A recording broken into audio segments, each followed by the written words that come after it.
आज की वीडियो में हम बात करने जा रहे हैं एक ऐसी महिला के बारे में जिन्होंने जीवन भर संघर्ष किया, लेकिन इन्होंने हार नहीं मानी और अंततः मुकाम को हासिल किया। जी हाँ, हम बात कर रहे हैं रोहित शेट्टी की मां रत्ना शेट्टी के बारे में। ये एमबी शेट्टी की दूसरी पत्नी थी, जो भारतीय सिनेमा में एक मशहूर स्टंटमैन थे। इनके जीवन की कहानी जितनी कठिन है उतनी ही दिलचस्प भी है। तो चलिए हम बात करते हैं रत्ना शेट्टी के बारे में। रत्ना शेट्टी के जन्म की कहानी क्लियर नहीं है, लेकिन इतना जरूर है कि इन्होंने अपने सपनों का सफर 1960 से शुरू किया था। 60 के दशक में ये फिल्मों में छोटे मोटे किरदार अदा करती थी और इन्हें फिल्मों में भीड़ भाड़ में देखा जाता था। इसी दौरान इनकी मुलाकात एमपी शेट्टी से हुई, जो भारतीय सिनेमा में उस दौरान बहुत ही मशहूर स्टंटमैन के रूप से प्रसिद्ध थे। इन दोनों की मुलाकात पहले दोस्ती में बनी, फिर धीरे धीरे प्यार में बदल गई।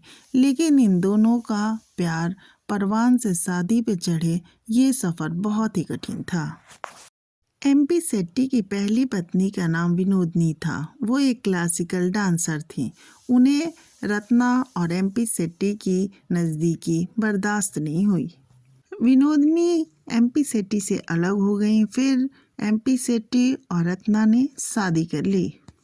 ये वो दौर था जिसमें एमपी शेट्टी का कैरियर बुलंदी पर था और इन्हें नाम और शोहरत दोनों प्राप्त हो चुके थे।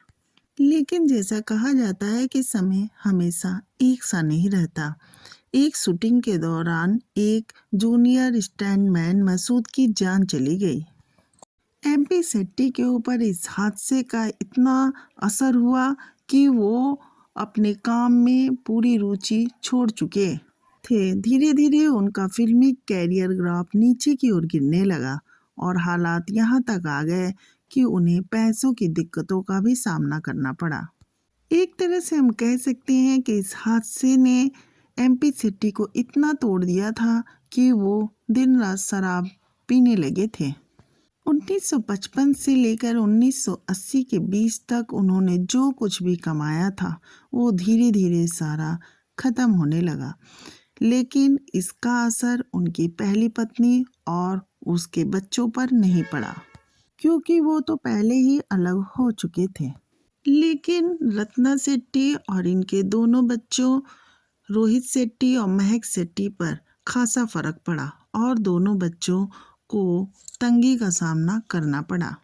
शायद यही कारण रहा होगा कि रोहित शेट्टी कभी भी अपने पिता का नाम नहीं लेते हैं, क्योंकि एमपी शेट्टी भले ही दुनिया के लिए मशहूर रहे हों, लेकिन वो एक अच्छे पिता साबित नहीं हुए थे। अत्यधिक शराब पीने के कारण 23 जनवरी 1982 को एमपी शेट्टी का निधन हो गया था। एमपी शेट्टी की मौत के बाद रत्ना शेट्टी को बहुत ही कठिनाइयों का सामना करना पड़ा। उन्हें अपने बच्चों को पालने के लिए हर वो काम करना पड़ा जो वो कर सकती थी। कई फिल्मों में छोटे मोटे किरदार रत्ना शेट्टी ने अदा किए। कहने को तो ये भी अफवाह उड़ी कि हेमा मालिनी का शोले फिल्म में स्टंट सीन रत्ना शेट्टी ने किया, लेकिन वो उन्होंने नहीं किया था। हेमा मालिनी का स्टंट सीन रेशम पठान ने किया था।